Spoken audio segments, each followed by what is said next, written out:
Македонското собрание ги изгласа измените на Законот за субвенциониран студентски оброк, со кој што се прошири опфатот на 4000 нови студенти, кои што ќе добиваат 140 денари на ден или 840 денари неделно. Токму на оваа тема колегата Мартин Николовски подготви еден разговор во продолжение. Драгана, минатата недела собранието ги изгласа измените на Законот за субвенциониран студентски оброк. Кој се има право со новите измени на субвенциониран студентски оброк? Така, Мартин, значи донесен е веќе Законот за субвенциониран студентски оброк. Најнапред морам да напоменам дека и самото воведување на овој закон беше донесен со консензус на сите политички партии во собранието, така и оваа измена ме радува што е донесена исто така заедно со консензус со прифаќање од сите политички партии. Новината на измената на Законот за субвенциониран студентски оброк е тоа што сега дополнително освен додипломците оние студенти кои што се на додипломски студии ќе може да ја користат мерката и постдипломците, но и оние кои што се на интегрирани студии. Тоа се нови 4000 студенти кои што ќе ја користат оваа мерка, но тука морам да истакнам и она измена која што ја направивме, а тоа е дека веќе нема да биде пречка работниот однос на студентот, односно мерката ќе може да ја користат и студентите кои што се во работен однос, но доколку приходите не надминуваат повеќе од една минимална нето плата. Дополнително се тргна и онаа пречка да ја остваруваат оваа мерка и индивидуалните земјоделци.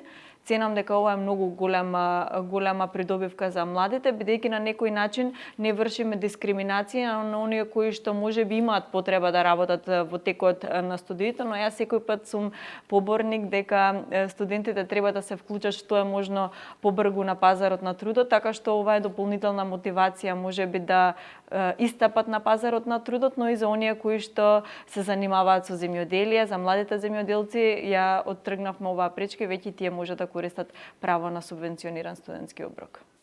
Некои од пратениците изразија негодување зашто не е зголемен износот на субвенцијата за студентски оброк. Дали е во план да се зголеми овој износ?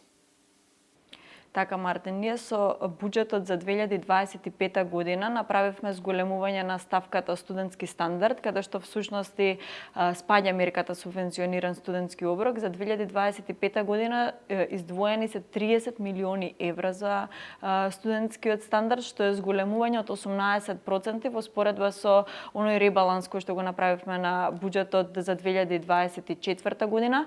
Пари за зголемување на студентскиот оброк имаше обезбедено, но во консултации со студентските представници и со студентите предходеше една дебата и јавни дебати заедно со студентите, каде што беше побарано да се направи чекор, да се зголеми опфатот на повеќе студенти и наместо она зголемување кое што го имавме предвидено, така што ценам дека треба да секој пат да бидеме во дослух со младите и со нивните барања, па така и оваа мерка ја донесовме заедно со консензус. Морам да напоменам дека минатата година, во 2024 година, беше направено зголемување за 20 денари.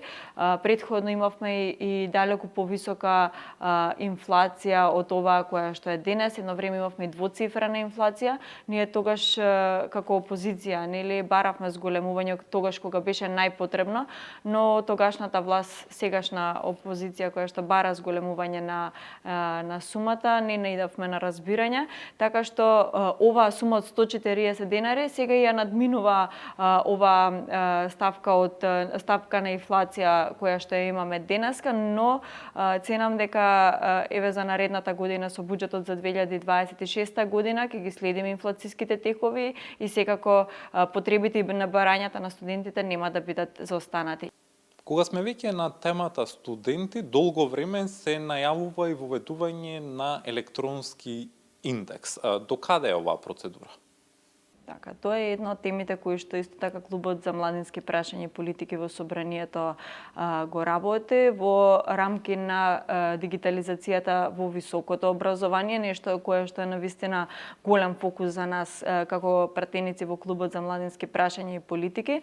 Морам да најавам дека по консултации и повеќе остварени средби заедно со експерти, со студентите, но и со Министерството за дигитална трансформација, заедно со во консултации со министерот Стефан Андоновски, но и со ректорката на УКИМ. Исто така направивме значајни подобрувања по однос на овој чекор и верувам дека веќе во наредниот период, односно за брзо време, студентите на УКИМ ќе имаат индекс, нешто кое што некои од останатите универзитети веќе го имаат воведено. Овој универзитет за жал досега повеќе децени, бидејќи доаѓам јас од тој универзитет, знам со какви тешкоти се соочувавме по однос на ова прашање.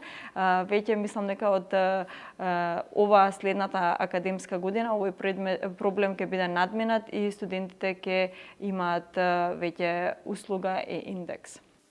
По трагедијата што се случи во дискотеката во Кочани, собранието со 83 гласови за ги донесе измените на законот за прекршоци против јавниот ред. Што предвидуваат измените на овој закон? Така, се направија измени во Законот за прекршоци против јавниот ред и мир.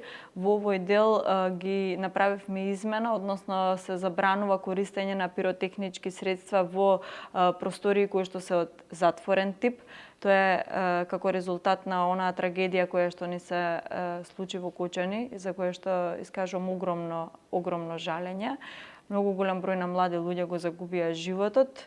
Во овој дел направивме измена во законот, интервениравме и со повисоки казни доколку истиот закон не се почитува, но ставивме поголемо внимание во делот на малолетниците доколку доколку го прекршуваат членовите на овој закон.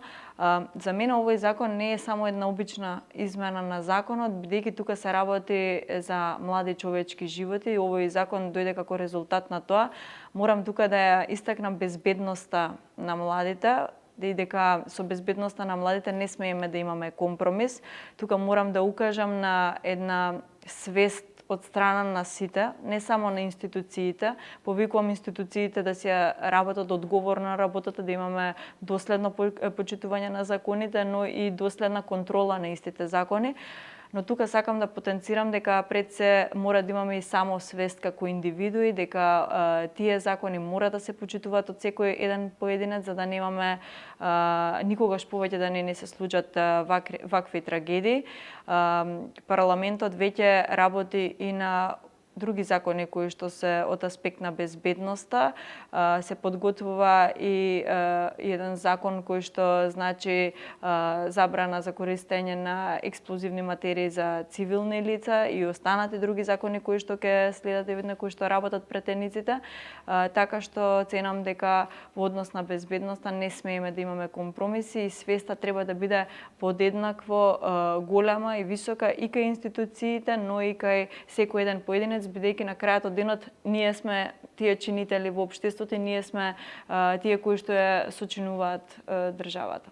Драгана, ви благодарам на одвоеното време и на гостувањето во утро во Македонија на утро.